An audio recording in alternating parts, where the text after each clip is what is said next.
Muy buenos días a todas y a todos. Eh, en primera instancia les pido un poquito de disculpas porque le había prometido que ayer subía el video, pero bueno, hoy es viernes, como a todos a veces la vida se nos complica y bueno, mis sinceras disculpas. Lo que vamos a trabajar hoy es con un texto de Barbero González, que José Ignacio, que viene a un congreso de educación física en el año 97 y hace esta presentación. Aclaro esto por dos cuestiones. Primero, porque hace unos cuantos años, si estamos en el 20, este texto tiene 23 años. Y segundo, que ya van a conocer lo que son los congresos de educación física y ciencia, que se hacen cada 2 años en la facultad. Barbero José Ignacio es español, profesor de educación física, y si no me equivoco, deberá seguir trabajando en la Universidad de Valladolid, en lo que se refiere, creo que se llama educación física y arte. De ahí educación física se estudia también como una escuela de arte. Es interesante esa perspectiva.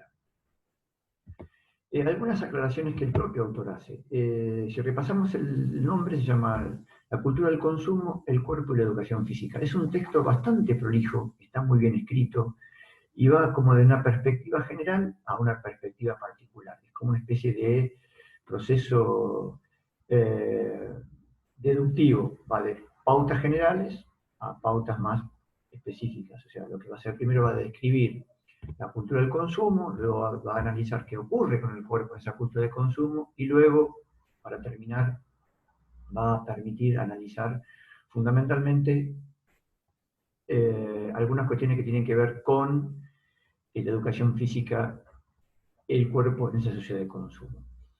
Hay una primera aclaración previa del autor, aprovecho para hacer un matecito, que tiene que ver más que nada con qué ocurre fundamentalmente en cualquier época del mundo con referencia al cuerpo. Me distraje por el mate. Sinceras disculpas, segunda, no pido más disculpas. Que tiene que ver más que nada con la unidad número 1. Barbero González dice ya, el cuerpo es una construcción social. Sea cual sea la época y lugar, siempre recibe el impacto de ciertas normas y ciertos discursos. Lo que va a hacer ahora, fundamentalmente, es estar en la página número 1 y estaba en el video anterior. O sea que no se va a poner a describir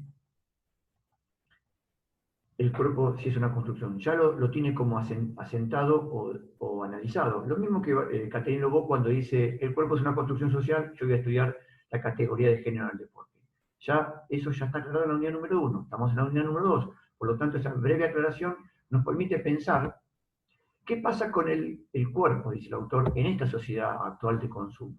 Él dice, el cuerpo se presenta como un objeto, como un locus, dice él, como un focus, un lugar donde se puede mirar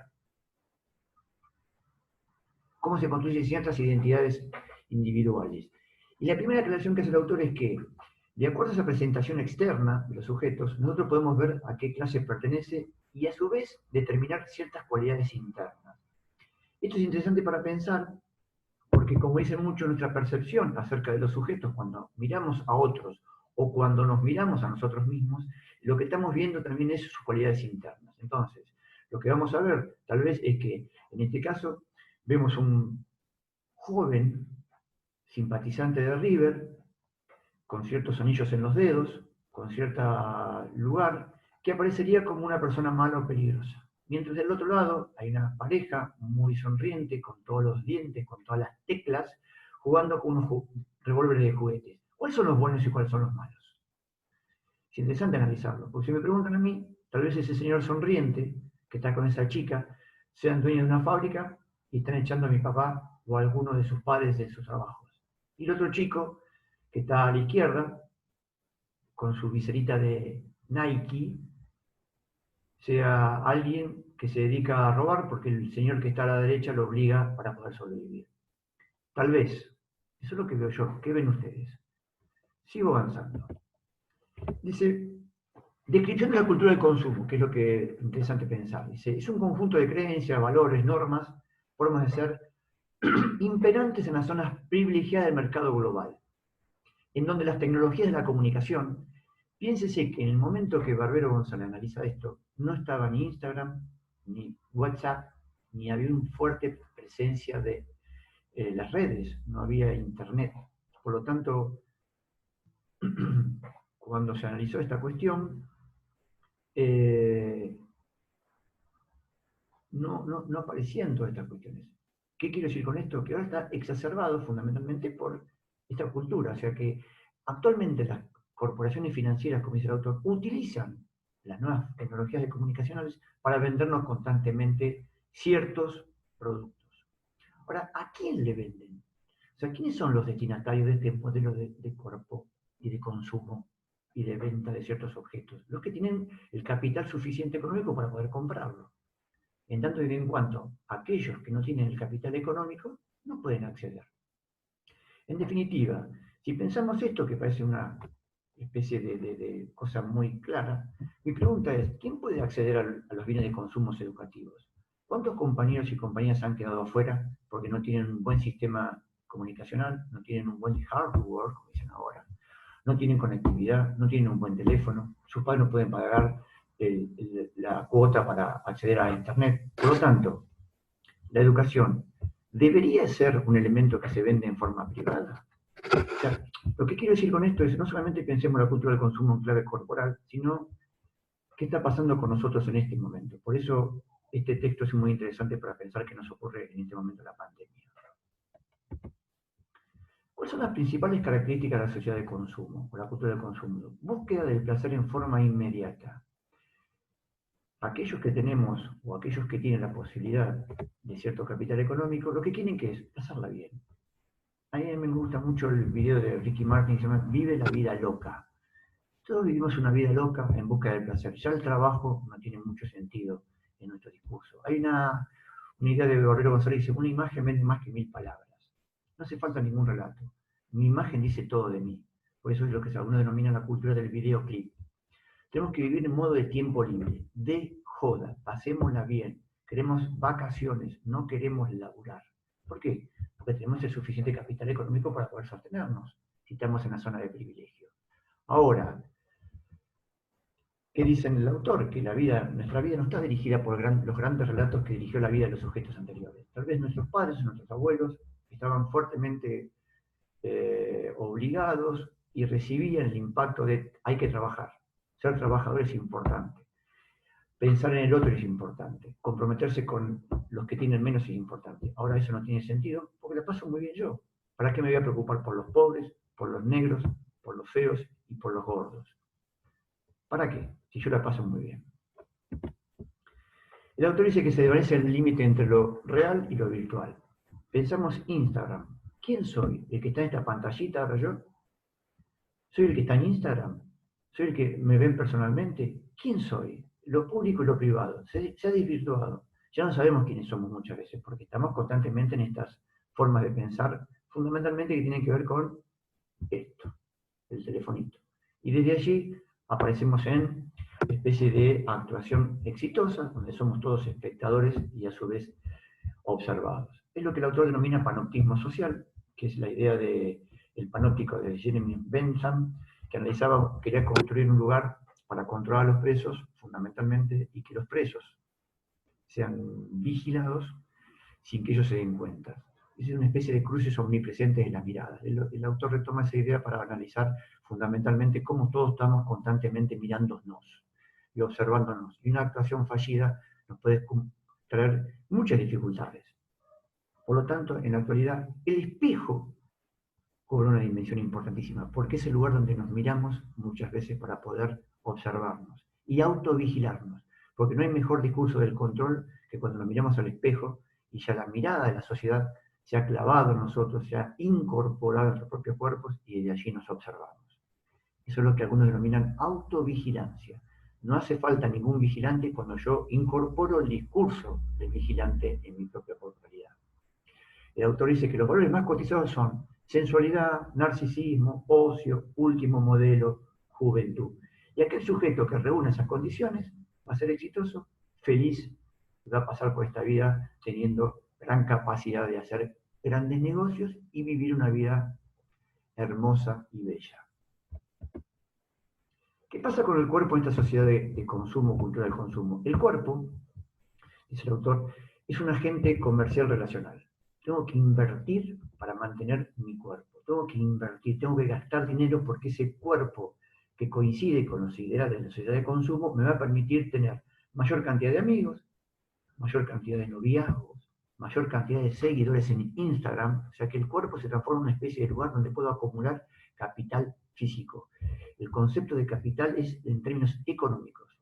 El capital es el medio que me permite, en algún sentido, tener mayor poder, mayor posibilidad. Si yo tengo un buen capital físico, soy blanco, rubio, de ojos celestes, mido 1,80 m, soy muy fuerte en el caso de ser un varón heterosexual, de clase media y media alta, voy a tener posibilidades de, a su vez, tener grandes chances para conseguir trabajo, afectos, amigos, etcétera, etcétera.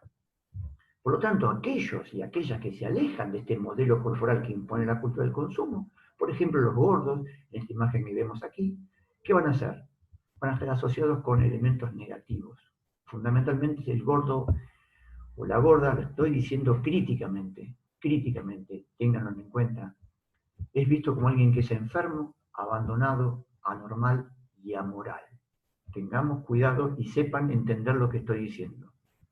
¿Sí? Estoy revisando críticamente la mirada que tenemos sobre los gordos o sobre las gordas.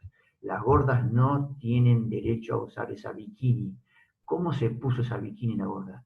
¿Por qué no tiene derecho? Una persona que no adhiere a los modelos corporales de la cultura del consumo. ¿Por qué está obligado a ser flaco? ¿Por qué necesito mostrar mis abdominales? Ahora, mientras voy avanzando, a ver si lo puedo hacer, voy a intentar, vuelvo para atrás, voy a intentar abrir mi Instagram, a ver si lo puedo hacer. Voy a primero a avanzar sobre la clave, voy a las historias, voy a avanzar a ver qué aparece. Avanzo, a ver qué ocurre, tiki, publicidad, sigo avanzando.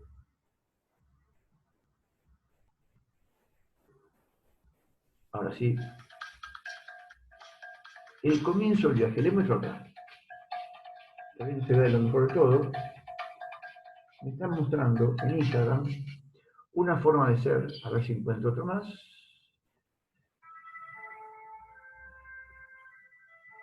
Una musiquita muy linda.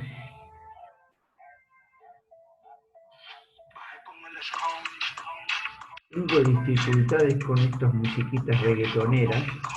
Yo voy a apagar mi teléfono. Estoy en modo avión, dice. ¿A quién apunta estos modelos del Instagram? ¿A quién apunta? Aquellos que tenemos un celular, tenemos conectividad y supuestamente mientras yo voy mirando eso veo ciertos cuerpos que se mueven. ¿Qué papel estamos jugando los profesores de educación física en la actualidad? Es interesante porque tiene que ver con el punto 3. ¿Qué papel jugamos los profesores de educación física en esta cultura del consumo? Que se ve claramente en Instagram. ¿Tengo perfil de Instagram? Por supuesto. Si quieren, me pueden seguir. Santiago Victoria Chuca. Y ahí jugaremos un poquito el juego del Instagram. Y hoy me comuniqué con un alumno que está en Alemania jugando el vóley en Instagram. Y me dijo que se acordaba de Barbero González. Para mí fue todo un hallazgo. Y me emocionó profundamente porque se acordaba de este autor. Y le estaba comentando que estaba armando este video. Y él me dijo, es importante esa cuestión porque me permite pensar cómo se construye el cuerpo de un jugador de vóley en Alemania. Y Barbero González me permitió eso. Fíjense que en ese sentido seguimos pensando la teoría para repensar nuestras propias prácticas. ¿Debemos reproducir este modelo? ¿Debemos ser influencers de Instagram? ¿Nos convocan las grandes empresas a convertirnos en influencers? ¿Qué estamos haciendo con la corporalidad de nuestros propios alumnos? ¿Debemos ser constructores de cuerpos bellos?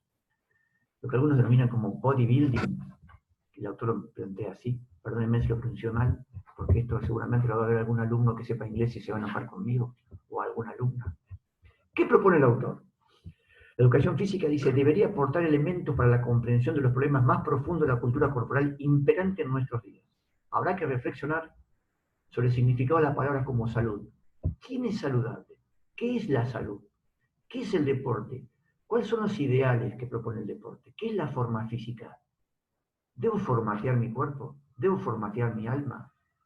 ¿Qué es la belleza? ¿Qué es la obesidad? ¿Quién dice que es lo bello? ¿Quién dice que es lo feo? Atentos porque muchas veces dañamos al otro con nuestros discursos. Él dice, habría que responder desde nuestro campo para generar y transmitir una cultura corporal que no sea mera reproducción. Desde nuestro campo, somos educadores. No vemos clientes, vemos alumnos, o por lo menos es lo que deberíamos ver. Porque los clientes siempre tienen la razón y hay que venderle lo que sea. Los alumnos no siempre tienen la razón y no hay que venderle absolutamente nada, sino lo que hay que hacer es ayudarlos a pensar, porque los alumnos después te van a ayudar a pensar a vos. En este caso me lo estoy diciendo a mí mismo. Y que tal vez, lo pongo en rojo, no contribuya al bienestar. Es decir, tal vez si reproducimos, no contribuya a nuestro bienestar. Por lo contrario, que no sea mera reproducción. Si no es mera reproducción, tal vez, en este caso lo pongo en rojo, contribuya al bienestar. Lo digo tal vez porque muchos de nosotros estamos tan fuertemente impregnados de estas ideas, tan fuertemente impregnados de estas ideas, que no podemos romper con ellas. Todos estamos insertos en esta cultura del consumo. ¿Cómo lo estamos jugando? Como profesores. ¿Hasta dónde podemos revolucionarnos a los mandatos y encontrarnos y encontrar una posibilidad de pensar distinto? Son interesantes preguntas, porque no tengo muchas respuestas. Tengo algunas, y son mis respuestas. Lo que quiero es que ustedes empiecen a preguntarse, o ayudarlos a preguntar, para que encuentren sus propias respuestas. ¿Por qué esto es esta idea? ¿Qué está pasando con el COVID-19? ¿Qué está haciendo los profesores de educación física con este COVID-19? ¿Les dejamos que hablen los influencers? ¿Les dejamos que vengan las vedettes a decirnos cómo tenemos que hacer gimnasia? Eso por un lado. Y aquellos que no llegan a tener la posibilidad de hacer gimnasia, los que no comen, los que no tienen calefacción, los que se están muriendo de hambre, ¿qué hacemos? ¿Hasta dónde estamos llegando? En definitiva, la sociedad de consumo apunta a un modelo determinado de personas. ¿Qué pasa con los que quedan afuera? ¿Qué pasa con los que quedamos afuera? En estos momentos, no solo hay que pensar en cómo hacer gimnasia, perdóname, tercero disculpa. Me traiciona mi vida cristiana de pedir disculpas cuando cometen error. Perdónenme de nuevo, no molesto más. Y en este sentido, tenemos que pensar como profesor de educación física, no solamente decía a ver cómo es la cuestión de la gimnasia, o qué lesiones están generando estos influencers, sino también pensar en aquellos que están afuera de este culto del consumo. Porque esos son mis alumnos. Les muestro un papelito nada más. A ver si se ve. Como algunos de ustedes saben, yo trabajo en la cárcel y ahí hay muchos sujetos que no tienen absolutamente nada. Después podremos discutir, los esperaré en el seminario de cuarto y quinto año sobre educación física en contexto de encierro carcelario. Y los voy a estar esperando porque ahí espero conocerlos presencialmente. Pero en ese contexto me siguen preocupando ellos. Y ellas, los que están detenidos y prisioneros, porque ahora todos estamos prisioneros de esta pandemia. ¿Y ahora qué pasa con nuestro propio cuerpo? Para pensar, para indagar, para investigar, que es la unidad que viene a la unidad número 3. En ese sentido, y para terminar, tal vez he sido un poco confuso porque tengo que armar un video en 15 minutos para hablar de esto que para mí es importantísimo, y ustedes son muy importantes como alumnos. Quiero que se cuiden mucho, pero mucho, mucho, porque como dice Drexler, por eso no me gusta el reggaetón, siempre se lo reitero, los quiero antes de conocerlos, en un tema que es muy interesante que habla del amor. En ese sentido, cuando hablo del amor en términos generales, y si uno no tiene el amor por la educación, muy pocas veces la va a poder realizar como corresponde. Sepan que los extraño antes de conocerlos. Algunos ya los conozco porque los tengo como alumnos del año pasado, pero cuídense mucho, porque la única forma de esta posibilidad de salir a la pandemia es todos juntos. Y creo que la educación física puede servir en ese sentido si damos respuestas creativas, inteligentes y no meras reproducciones. Así que les mando un abrazo enorme, virtual, y a mí me pagan por ayudarlos a ustedes. Yo soy representante del Estado y debo hacerlo. Así que cualquier dificultad que tengan en términos de educación física, deben escribirnos a cualquiera de los 6 profesores que componemos Teoría 1. Y sepan que lo estamos esperando. Porque si no están ustedes, mucho sentido no tiene nuestra vida. Cuídense mucho. Abrazo grande, grande. Y como siempre,